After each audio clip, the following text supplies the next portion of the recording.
Hey guys, David Robinson here. Welcome to the Lead Sponsor Podcast. Today, we've got a great episode for you. I've got Jeremiah Boucher with me today. Jeremiah is a veteran in the real estate space. He's been in the business for almost 20 years now and started out in the real estate brokerage space as an agent, and then started to get involved in single family fix and flip.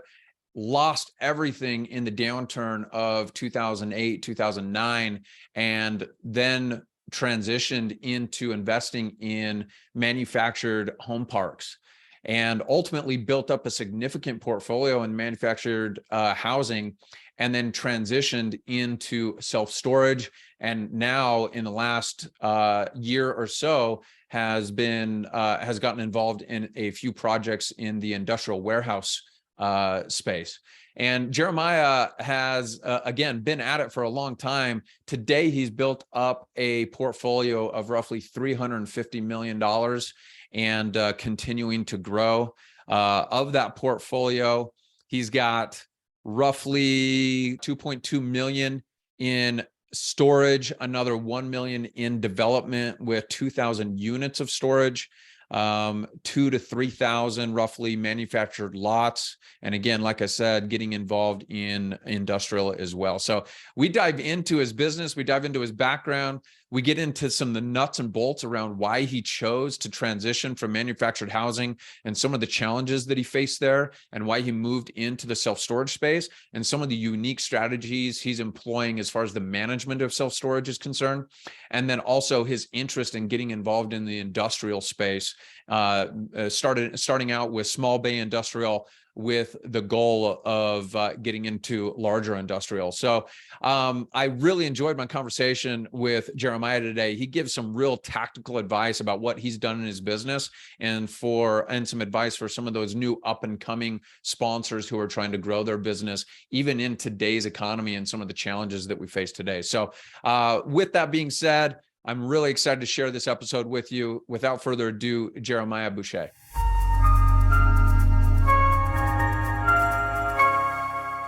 All right, Jeremiah, welcome to the Lead Sponsor Podcast. Appreciate you coming on and chatting with us for a bit.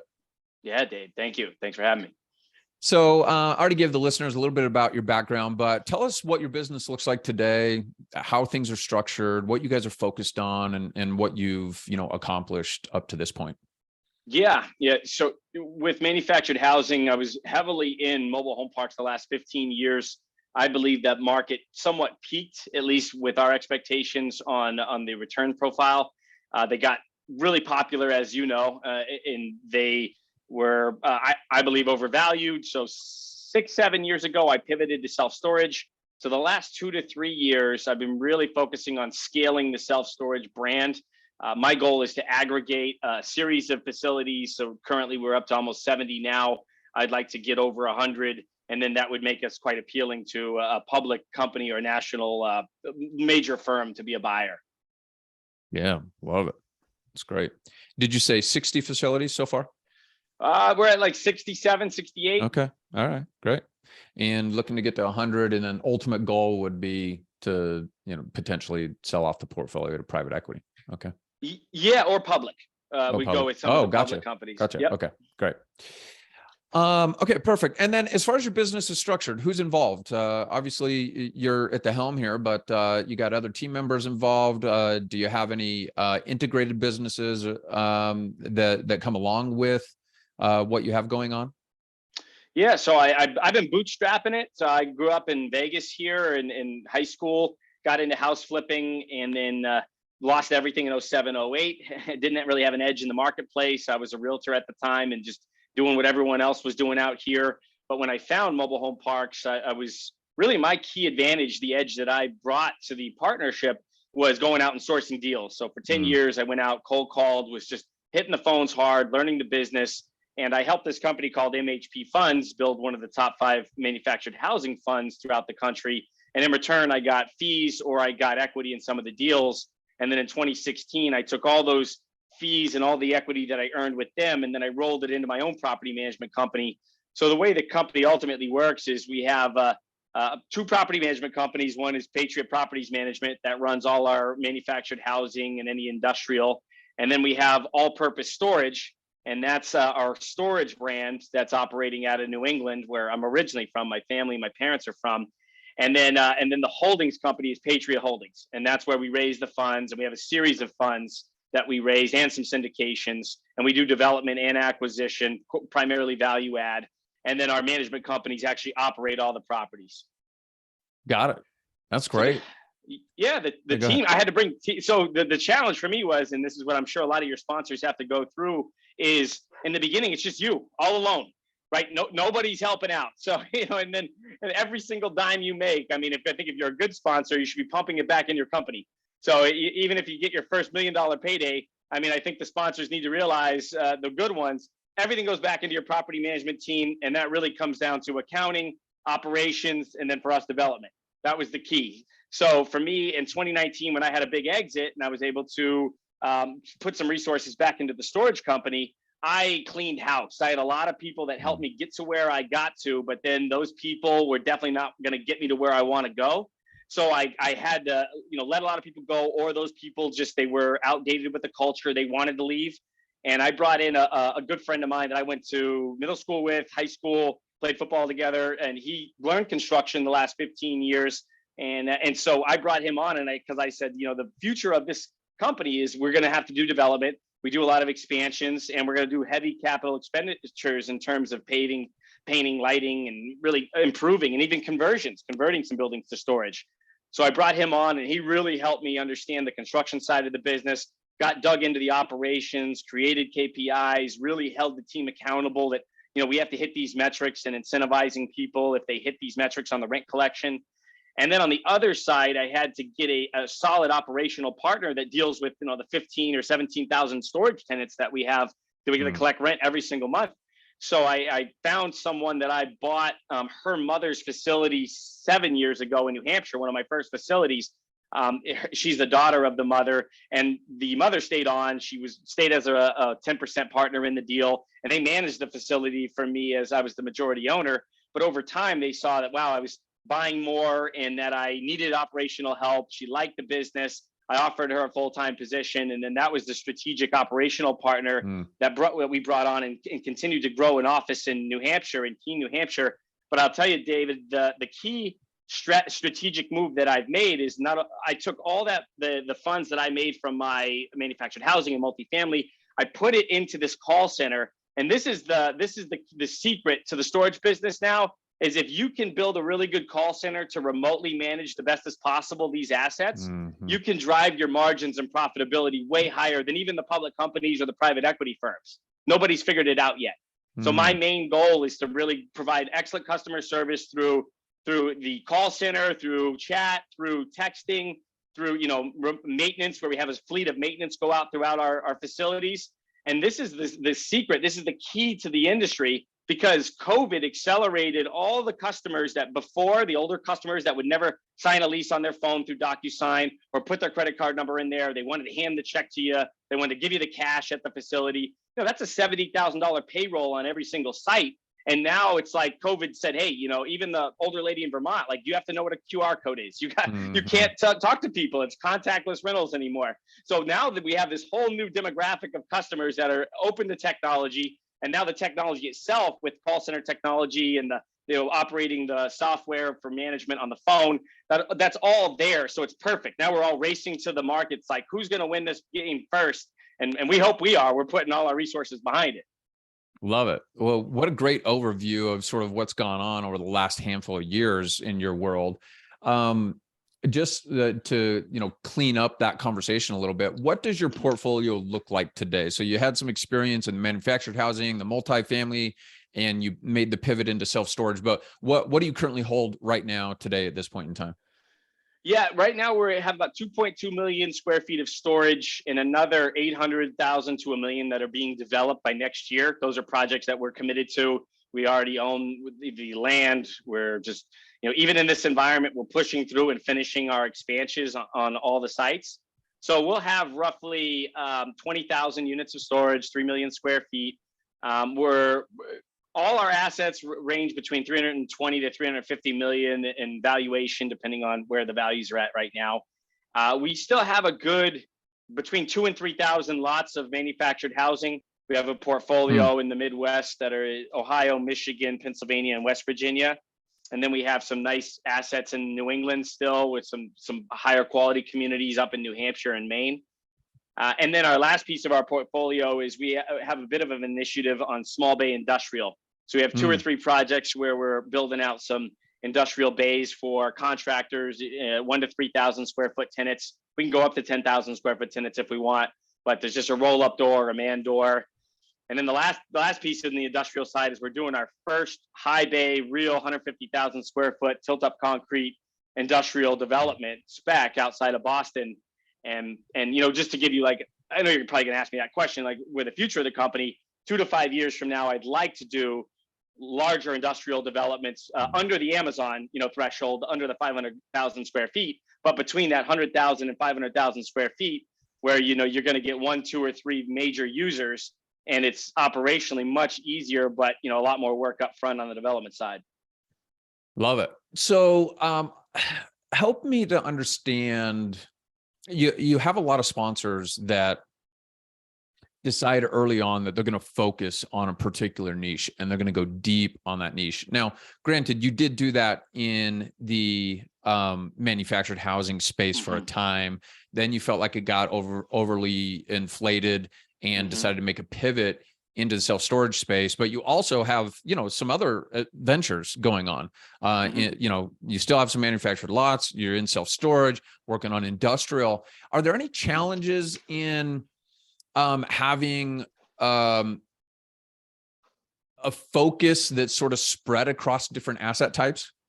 Yeah, and that's a really good question, especially to the listeners and to other sponsors. So in the beginning, I believe you have to get hyper focused on mastering your craft, and meaning one asset class. So I got really good at manufactured housing, and that was my bread and butter for over a decade. And number one, the industry and the business model itself works. Affordable housing is going to work now, and it's going to work for the rest of our lives. That's just the way it's going to be. So I was happy with that. Now, I built a platform of management of capital expenditures or repairs and accounting and fundraising through that venture, through that asset class. So I felt comfortable when I didn't start scaling storage till 2019, 2020. So just 3 years ago, like, where I really ramped it up. Yeah. And then what I did is everything was complementary, David. So I got into storage because 2 of the manufactured housing owners that I worked with had storages. So I said, okay, I'll buy your storages because I've always wanted to play in that asset class. But for me, operationally, it wasn't going to take a load off because I already had the mobile home park next door. So I was like, okay, I'll try. And that's how I was able to try those assets.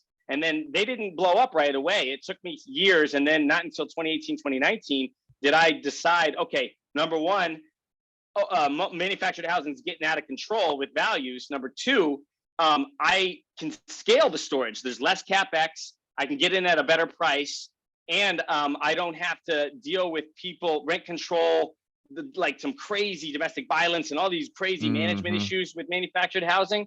So I was like, I'm going to pivot. And I did allocate the majority of my resources. So I'd say any small business owner or sponsor, I read a great book called Good Strategy, Bad Strategy, and it was recommended by Keith Cunningham, a good business coach out of Austin, Texas. And you got to really understand the theory of constraints, where, you want to focus the majority of your resources towards the core fundamental problem you're trying to solve. And that was, for me, it's like, what's the asset class I can scale the quickest and, have a competitive edge where I'm going to be able to find the most amount of deals. So, and that's why I went into storage. And then me going into industrial, that's only about 1.5 years, 2 years from there. And that was complementary, where I noticed storages had some commercial bay users. And I'm like, okay, so I don't want to be one dimensional where I'm just going to be the same storage product like everybody else. I'm going to have a few more commercial bays where we might not get as much rent per foot, but we're going to get long-term we're going to get long-term retaining tenants that are going to be there for year after year, because they're small business, their landscaping company, their plumbing supplies, all their commercial uses are going to stay in this space. So I'm going to expand a little bit and try a little development there. And then lastly, the big development, the industrial development, that was a creatively financed deal where I bought the storage of this owner of this land, and he would not let go. He would not stop bother me about, let's do industrial on the site I already own. So I said, okay, I'll do the site with you and I'll help you build it and I'll get the loan. I have the balance sheet to build it and get the construction loan, but you have to put up the land as collateral or the equity in the deal. So that way, we can build something where for me, it mitigates risk where I'm not coming in with a lot of money and we have reserves in the account. But at the same time, I create a lot of value for this guy where I paid his price for the land and then there's a lot of upside for both of us. And it gives me a chance to, okay, is this going to work? Is it not going to work? If it doesn't work, then, okay, I'll start over. It's not my deal. If it does work, okay, this is the future and maybe I can do it and scale it down the road, but I didn't take too much risk. I structured it and that came from a storage transaction. Yeah, love it. So I want to break into a couple different points here that you've covered. First off, as it relates to your manufactured housing portfolio, you alluded to the management challenges of manufactured housing. Were the assets in your portfolio, did you own the units on the lots? And so that's the difference, right? In the manufactured housing space is whether it's tenant owned or operator owned housing on the lots. Talk to us a little bit about the challenge there. Is that what you experienced, and that's the reason why you wanted to get out of the space? And could you have just focused on buying assets that were tenant owned mobile homes? Yeah, it's a great question. You got to the heart of the core problem with the business. So number one is you do not want to own the manufactured home. So I've owned them all. I've owned parks where I've owned all the homes. I've had some of the homes. I've had none of the homes. The core model that the public companies all operate off of, like Sam Zell's Equity Lifestyle Communities, they don't own any homes. They might buy the home, but then they're going to resell the home.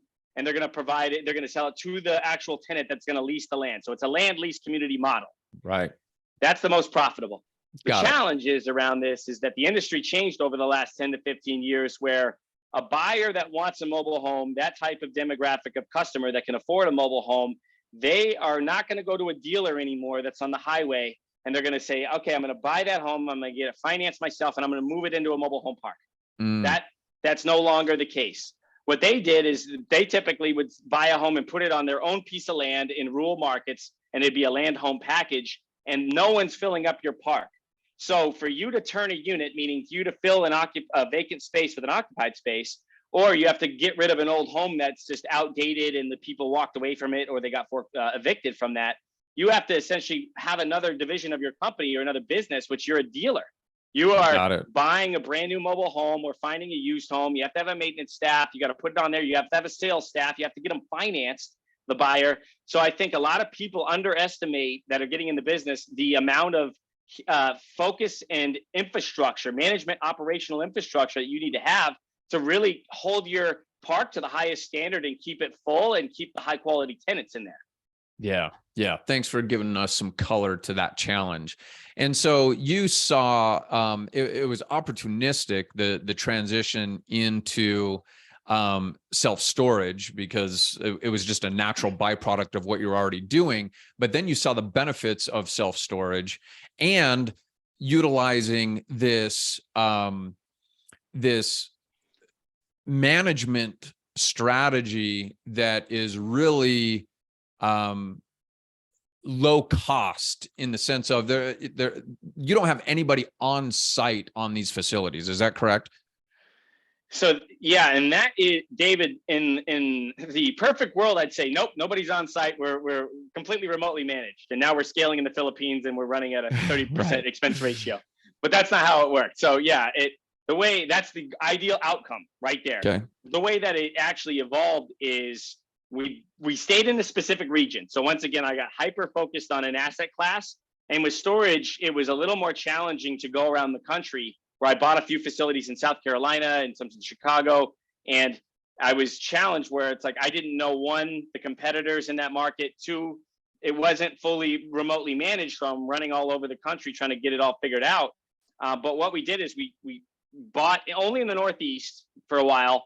we had this remote management model, but we did have regional managers that would bounce around to each of their respective storage facilities. So they were in the office 2 to 4 hours a day at different sites. And we did have maintenance crews that would be there. So there is a physical presence at some of these facilities. But over the last 2 to 3 years, we're waning off of that more and more. So we're almost there where we don't need that person sitting in the office. That maintenance man doesn't need to have an office out there. But I couldn't do that unless I was geographically consolidated, because sometimes we'd have to have somebody in New Hampshire drive up to Maine in 3 or 4 hours, clean out units, cut out the locks. Our maintenance guy got quit on us there. So, or look at a paving project that somebody was doing and we needed to oversee it. So that is the goal. But no, anyone that tells you they got it all figured out, I don't know. And if they do, I want to be on the show with them. Love it. Yeah. Thanks. Thanks for clarifying that. So, at this point in time, your ideal vision would be able to transition, or at least you're exploring the possibility of transitioning long-term into industrial. So there's been this progression, right, in your world from being in the real estate brokerage space to then getting into the investment space in the manufactured housing, then a transition to self-storage, and now industrial. Is that a natural progression that you see among other sponsors or other investors, that is industrial, is that type of product like the holy grail of investing? Why has that been a progression for you? And do you see that being a progression for a lot of other investors? Yeah, that's a real good question too. So I think a couple things is, it depends on where you want to go as a sponsor. Why I've seen guys leapfrog what I did. I didn't have the background in terms of an Ivy League education on the modeling and on private equity and capital raising. And I've seen guys jump in the business the last 2-3 years where they've been able to raise, and I'm sure you know these people more than me, $100 million. They have an institutional partner, or they have high net wealth individuals. They outsource the management and operations. They outsource any development, and they allocate capital and get fees. And and it's more of a traditional 2 in 20 or 1 in 20 private equity model. And those guys have done well. The challenge with that is, I believe you don't have an edge as much, where if you don't know every aspect of the asset class, that you might not see things that other people see. So for me, I had to evolve in the business and bootstrap it, where in the beginning I didn't feel comfortable raising $1 million. I had a tough time. My first deal, I raised $70,000, and that deal didn't even go that well. I met those people on a conference in Latin America through a Rich Dad Poor Dad cruise event, and they worked for Amazon, and then they invested the $70,000. I bought a park-owned home, primarily mobile home park, which was a nightmare in a small desert town in Nevada, and I chugged it out for 2 or 3 years, paid their money back, didn't make a profit on it. I took a little bit of a loss on that. And they were disappointed, but they actually respected that I followed through with my commitment. But that was me, and I'm glad I did it that way, because I took a small loss, I learned it, and then I adapted and grew, and then I had the confidence then to grow and scale. So I mean, obviously the trashy C- mobile home parks are definitely not where you want to be, I think, in the long term. So the progression was really rough assets, management intensive, but a lot of inefficiencies. So you're going to be able to find deals, and people are going to get excited about that. So you have a little bit of an edge there, and people are going to say, hey, he's working on something that's different. So I did that. And then the storage, it was the same thing. It was like, smaller facilities or more remote facilities in suburban or tertiary markets. And these are clean, they're profitable, there's no competition, they're raising rents. That was an edge for me. I was like, okay, I can get really good returns, and all my investors are seeing that. So for me, now, as I have more resources, where I have people behind me, I have a good accounting team, I have a good construction team, operations team, and I have a capital base where we've raised about 100 million in capital. Now people are like, okay, this guy, he built a track record. We have good institutional bank partners that would go with us as well. Now I can delve into the core four, the multifamily, the industrial, apartments, or retail. And then for me, industrial was that adaptation in the environment of our real estate market now, where the way that, last mile users or, major distribution hubs for companies, the furniture stores and whatnot, they need newer space and around these core cities. I'm just taking what I already know and I'm able to play at a higher level because I've earned the right through building up all the resources and the track record to get there. Yeah, love it. Great explanation. So, at a very high level, this world revolves around finding deals, finding money, and then operating the deal. Mm-hmm. If you were to say, hey, that's really the one of those three areas of focus is where I really excel, what would it be out of those three? Finding deals, Mm-hmm. sourcing money, or operating the deal? Well, my initial strategy, my edge in the market was obviously finding deals. Mm-hmm. That's what I was great at and throughout my career. And that was through building relationships. It was cold calling, mailing, going on site, meeting people, trying to add value by sharing construction vendors, banks, just being and taking a lot of rejection and flack from people. So that was, and helping solve a problem, getting very creative, Right. doing a lot of creative finance deals, helping them offset their capital gains, or a lot of them reinvested in my company or fund in specific deals. So I'd say that was my strong suit. But I have to tell you, as I progress, as you asked that question right now, and I'm 20 years in this business and I'm 41, I know you're 42. So the operations, I don't think it's the capital raising side. I think that's very important. And it depends on what type of capital you want to answer to or be responsible for. If that's a whole different topic. But operations, transparent metrics, being able to navigate the team, hiring the really good staff, and then fulfilling those obligations through reporting and through hitting metrics as you have to adapt in even a hard market. That right now is really the key difference, where I feel like I'm separating myself from the other sponsors, where it's like, okay, now I invested in the infrastructure. We have 60 some odd employees. Now we're better operators than most of you out there. And you're going to see that over the next 2 to 3 years. Yeah, and it's going to become more apparent. The true operators are really going to start to set themselves apart in this new economy that we're in, this new market cycle that we're in. Right. Because you can't hide. The market isn't going to hide those inefficiencies and those mistakes as much as they have in the past. And so it's going to become more apparent, and that'll give you a competitive advantage. I want to shift gears a little bit and talk about one of the recent deals that you've acquired.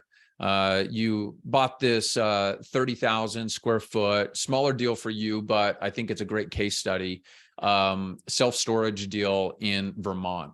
Maybe if you can, just let's talk at a very high level, how you sourced the deal and just a general overview of the deal and what you saw in the opportunity. Yeah, David, on this one, so we worked hard to get this one. So it took us 6 years to get this guy over the finish line. It was a great facility where we paid a premium, and it was a little bit smaller than what we would typically buy. It was about 32,000 feet. We paid $100 a foot. But we were creative. So I said, I'll pay your price. You give me my terms. So he was able to carry a little bit of a second mortgage, $300,000, about 10% of it, behind the bank. And then secondly, he was a dentist that never operated the facility himself. He had a manager that dealt with the day-to-day, and it's 25 years he's owned the facility. He built them. He knew the facility in and out. There was an office there that the manager came in every day. And then that manager finally said, I'm done. I'm going to quit. So we finally caught him on the right day where he said, my manager's out. I'm ready to sell. He was running it himself. He was tired of it. So it was timing, right? Real estate is all timing. And this is just for context for the listeners, like this was a 4-year follow-up process, correct? Yeah. 4 years of following up. We talked 6 years of actually initial contact, but 4 years of consistent follow-up. We finally came to an agreement, paid his price, got our terms. And the key to this deal, and what I'm excited about, is Burlington is not a big city, but it's the capital of Vermont. We're off an interstate highway. We have Chili's, Walmart. We have all the big Denny's next to us. So there's good trade. It's good visibility, good demographics with a lot of apartments. And the key is there's no REITs out here. There's no public or big quality operators. So all the mom and pops are like 20 to 30% low on their rents, even in a down market, because everybody's full. And this is the key in storage is if you have high barriers to entry, like Vermont is, the state is very difficult to develop in. Obviously, it's a very green state and they don't like a lot of commercial development. One, you can't get a new developer in there and just flood this place with storage.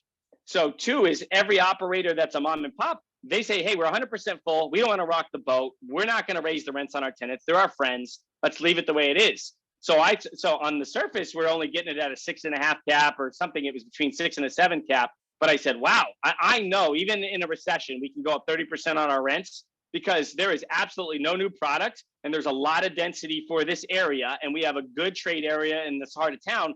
And I'd love in a year for me to be back on your show. I think even if we're in a heavy recession, I know I'm going to pull this off, or I'm going to raise revenue in a down market 20 to 25%, and I'm going to increase the value, I think, by 20, 25%. And this is without any construction. This is a pure operational play. And I think it's due to being just right place, right time, buying the asset in an undersupplied market that I think we have an advantage in. And from a financing perspective, obviously you got the dentist to carry the previous owner to carry roughly 10%. Where do you get financing for a project like this? Yeah, I would say if you have sponsors that are on their way up and they're trying to grow their real estate business, you got to build the relationships with credit unions and regional banks. I've looked at every single institutional national bank, the Wells, the City, all of them, Chase. None of them are going to give you competitive terms on a small real estate project between 2 and 10 million in some region of the country that's not in a core market. So what I would say is, for me, because we have a portfolio throughout the region, we actually did use a new lender in this case, and they're a lender that's very close to the property. They knew the asset. They saw we have experience. But a lot of the times I get loans from the same banks that, depending on their lending limit, between, some only will lend 5 to 7 million per borrower. Some will go up to 100 million per borrower. But what we do is we create that depository relationship. In the beginning, one piece of advice that I used from 20 years ago was buying a CD, $2,000 to $5,000 CD, pulling a personal credit line on that or a personal loan collateralized by that CD, make the payments and pay it off to the bank. And then boom, you check that little box that, yeah, they're a borrower. He's a good borrower. He took out a personal loan from us, and they see that you keep updating your portfolio and show them. But those are going to be your biggest advantages, where when debt markets get tight, you have that one relationship with that bank that still will do a loan for you. Yeah, love it. Love it. So when did you acquire this project? Oh, roughly 4 weeks ago. Okay. Oh yeah. All right. So this is fairly fresh. All right. Great. And over the last 4 weeks, how have things gone with the acquisition? Maybe 2-3 weeks ago. Yeah. Good. Okay. So it's really fresh. Very fresh. Yeah. And it's always a rocky ride. The bank at the last minute retraded us. I pushed back through. Yeah, it was very challenging. Got the deal done. Right now it's the takeover. So that is the operational process of, anyone in storage getting the new credit card numbers and putting them into the system is the worst part. That none of these credit card facilitators want to share the information. So it's been good so far, but we really don't do a significant rent increase right out of the gate.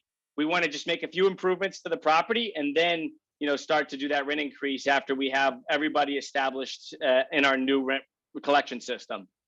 When you take over a project like this, what are the top 3 initiatives that you have to go in and knock out right away? Like, what's the focus? Obviously, you mentioned getting the credit card changed over, but is there any, is there top high level 3 initiatives that you got to just jump on right now? Yeah. And if you talk to the best storage operators in the country, they would agree to this, because it took me a while to figure this out. Number 1, Google My Business and Google AdWords. You better get on there right away. And with that damn postcard system, where they got to validate the business, and you better go put a mailbox on the site like that. If people don't see you on Google and there's no AdWords set up and you got to do them to your region, forget it. Your occupancy is going to drop off fast. So number 1, getting your online presence set up is critical. Number two, it's getting your signage. You need really good signage and you need good curb appeal. Perception is reality. So if you're going to charge 10 or 20% higher on your rents, people want to make sure it looks like a corporately owned facility. Like your mother feels safe going in there. It's well lit. There's cameras. It's paved nicely, or at least you seal it. You paint it. You have gatings. It's very professional. You have a nice bright sign that has a lot of different phone numbers and in the different signs showing your phone number and how they can rent a unit. So your appearance is number two. And then number three is your competitive analysis. You got to look at where are the rates, and then it's called dynamic pricing or revenue management in the storage world. And as you see, I'm sure with your multifamily and your hospitality guys, pricing changes daily, now on this stuff. So what we got to go in there is make sure we're offering a compelling offer where we're going to raise all our rents. But if the market's softening, we might have to offer a concession, or we need to know where the market's at and adapt to our pricing. Yeah, love it. Okay, perfect. Well, I want to get your thoughts on a few final questions. The first is, and you've alluded to this throughout the conversation a little bit, but what are you most excited about for the next 6 to 12 months? What's most exciting for you? What are you really getting, the juices flowing on over the next 6 to 12 months?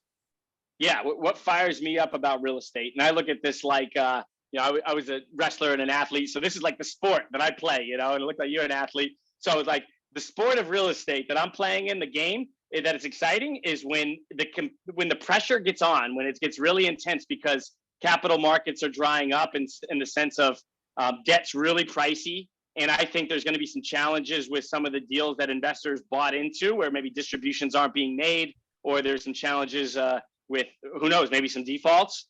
I think it's going to scale back the lending environment. And this is when I love it, because this is when you can get creative. So number one, transactions won't be selling. So brokers are now, and I'm sure your guys are seeing it, brokers are coming back to us saying, hey, you sure you don't have any more offers? You sure, you're not going to come up the list?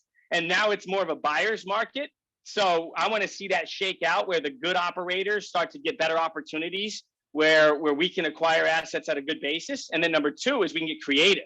So now it's like, hey, you own the asset free and clear. Let's do owner financing. You lend to us at 5 or 6%. We'll do a 5-year fixed period, interest only.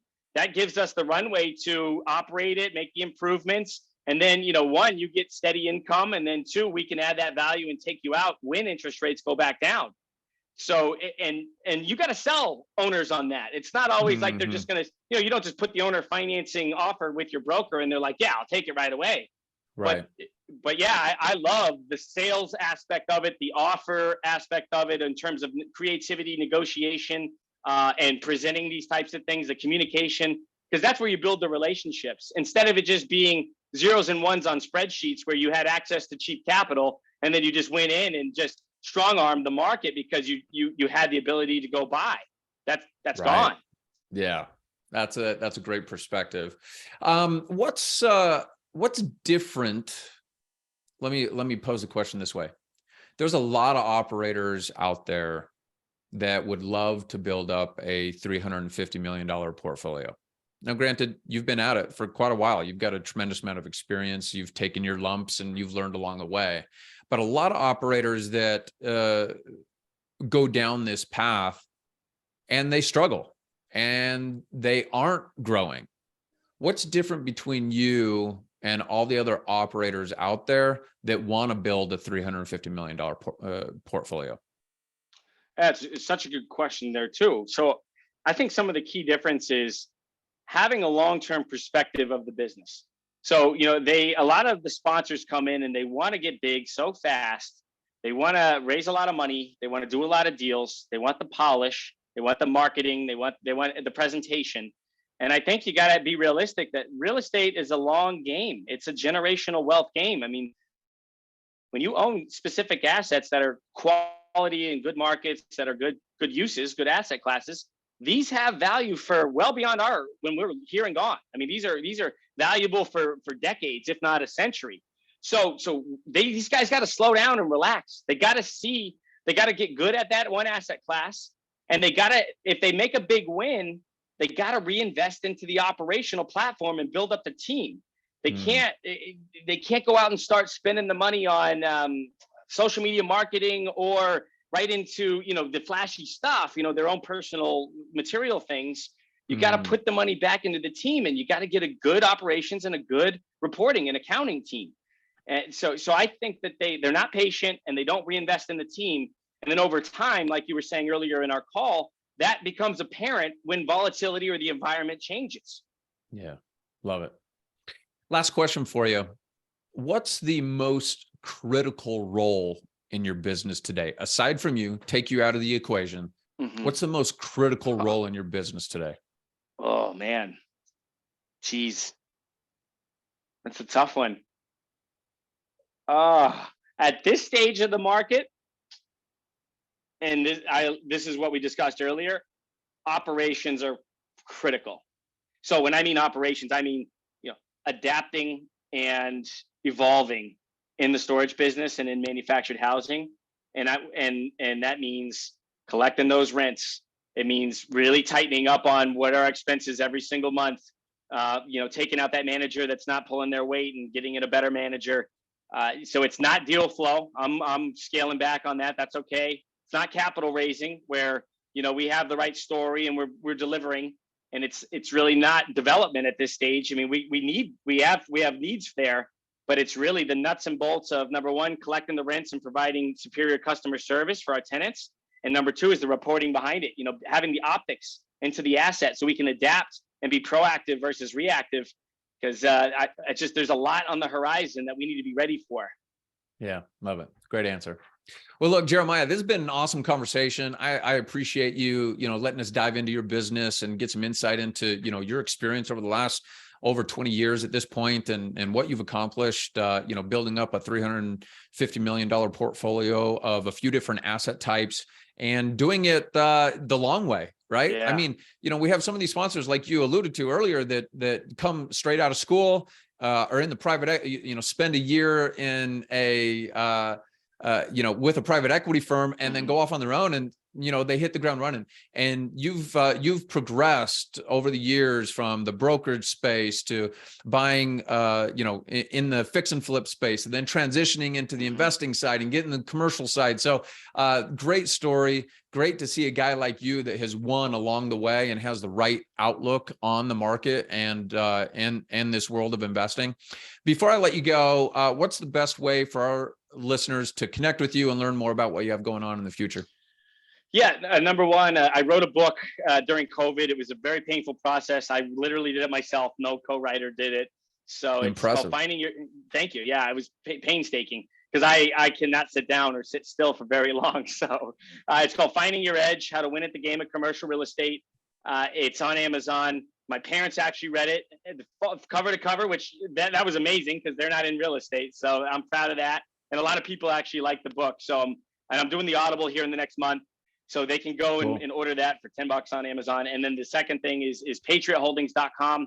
That's my corporate website. We operate under the All-Purpose Storage brand. If they want to check out our storage brand, it's storeallpurpose.com. But just hop onto Patriot Holdings. They can set up a call with us if they want to talk to us, and they can come visit us. We're in Las Vegas at 4007 Dean Martin, right by Caesar's Palace. So come on over and just meet the team, and we're happy to talk to people. Awesome. Well, for everyone out there, if you've enjoyed the conversation that we've had with Jeremiah today and you want to learn more about his business, two things: go down in the show notes right now. We'll have a link to his book as well as his website over there at Patriot Holdings. Go and click on one of those links, connect with Jeremiah and his team. Again, Jeremiah, thank you for coming on. Thanks for sharing your journey with us and giving some insights about your business and what's made you successful as a lead sponsor. And I look forward to connecting with you again down the road. Yeah, David, let's do it 1 year from now. Let's do it again. Let's do it. Thanks. All right.